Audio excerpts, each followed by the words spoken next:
nightmares in my head, I fear that the thoughts build up until I can't hear, that my mind fills up into a creature, and it haunts me somewhere much deeper. Anxiety, filling up every space, no privacy. And silently, it could build and build until you finally see, whoa, it's taking over, damn no closure, moving closer. No exposure, I just wanna... Halo Sobat Modif dimanapun kalian berada, gimana nih kabarnya? Semoga sehat selalu ya. Dan buat yang masih menabung untuk membeli mobil impiannya, saya doakan semoga segera tercapai. Di video kali ini, saya akan membahas 5 masalah di mobil listrik. I don't want peace, I want problems always. Tapi seperti biasa nih, buat yang belum subrek, bisa subrek dulu channel Hobi Modifikasi biar Sobat Modif nggak ketinggalan video-video terbaru dari saya. Kalau udah, saya ucapkan terima kasih dan mari kita lanjutkan pembahasan kali ini.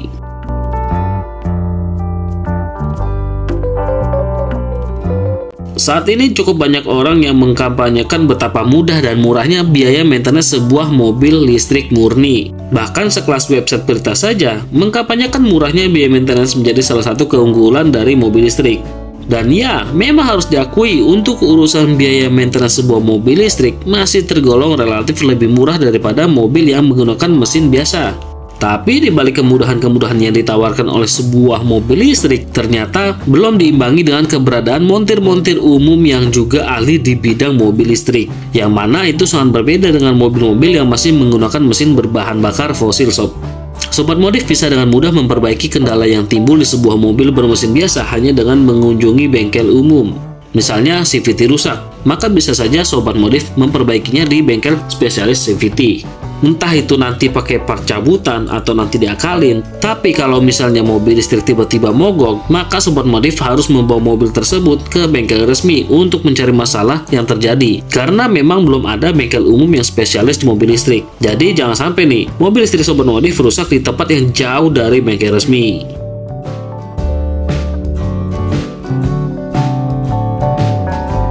Mobil listrik memang tidak memiliki CVT. Walau begitu, mobil listrik tetap digerakkan oleh motor listrik yang ditenagai oleh baterai yang digendong mobil tersebut. Dan motor listrik ini bukan sebuah spare part yang mudah dicari untuk saat ini. Satu-satunya tempat di mana Sobat Modif bisa membeli motor listrik ya cuma di bengkel resmi. Kalaupun ada yang jual motor listrik di luar sana, belum tentu yang jual paham cara menggantinya mengingat kerumitan teknologi dari mobil listrik yang begitu kompleks. Jadi balik lagi nih ke poin pertama, minimnya bengkel umum yang mampu menghandle sebuah mobil listrik membuat owner mobil listrik harus siap untuk dibuat ribet ketika terjadi kerusakan di mobil listriknya.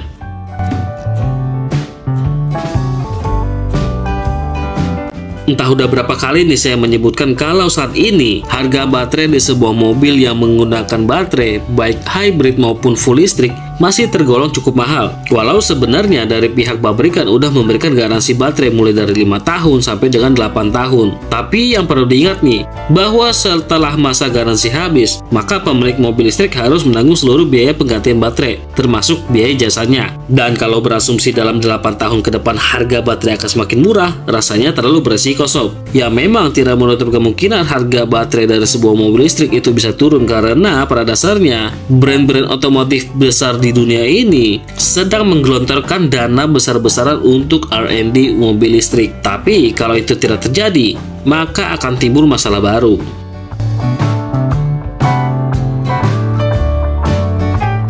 Masalah baru yang timbul ketika melesetnya ekspektasi orang-orang mengenai harga baterai yang harusnya akan semakin murah adalah harga jual kembali mobil listrik yang terjun sob.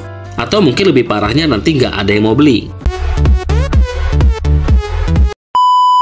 Apakah ini sebuah masalah? Tergantung sudut pandang masing-masing. Tapi, bagi sebagian besar orang, harga jual kembali yang terjun memang menjadi sebuah momok yang paling menyeramkan ketika membeli sebuah mobil. Apalagi kalau nanti pas mau jual ternyata nggak ada yang mau nampung. Bisa-bisa malah menjadi trauma dan stigma baru selain stigma orang-orang terhadap brand otomotif dari China.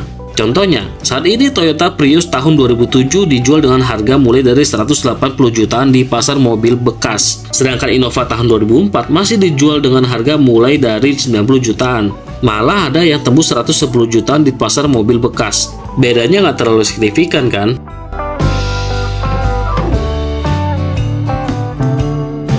Salah satu masalah ketika memiliki sebuah mobil listrik adalah ketika Sobat Modif sedang berada jauh dari rumah. Kalau masih sekitaran rumah misalnya, pulang pergi kerja, nganterin anak sekolah, atau mungkin kalau anak Sultan ya, ke sekolah naik Ioniq 6. Mungkin Sobat Modif bisa tenang karena bisa charge mobilnya pas udah sampai di rumah. Tapi misalnya kalau Sobat Modif dari Jakarta mau liburan ke Bandung, nah ini yang terkadang menjadi masalah. Iya, SPKLU-nya udah cukup memadai kok. Tapi masalahnya adalah ketika kita harus berebut spot di SPKLU tersebut. Mungkin ke sesama mobil listrik harusnya masih bisa ditolerir karena sama-sama membutuhkan. Tapi ada kasus di mana mobil bermesin biasa ternyata menyamar menjadi mobil listrik dan numpang ngecas dalam tanda kutip di SPKLU yang harusnya buat ngecharge mobil listrik. Apa nggak bete tuh yang punya mobil listrik? Nah, pernah nggak nih Sobat Modif ngalamin masalah yang satu ini? Coba deh ceritain pengalamannya di kolom komentar.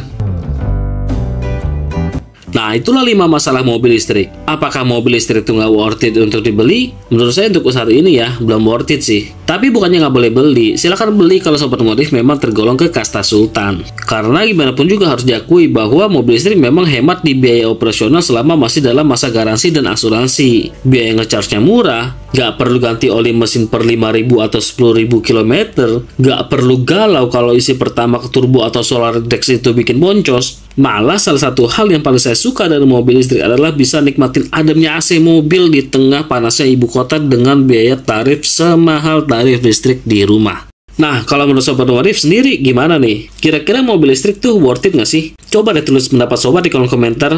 Atau kalau Sobat Modif udah punya mobil listrik, coba deh ceritain pengalaman Sobat di kolom komentar. Biar kita yang belum punya mobil listrik menjadi tahu cerita di balik mobil listrik ini.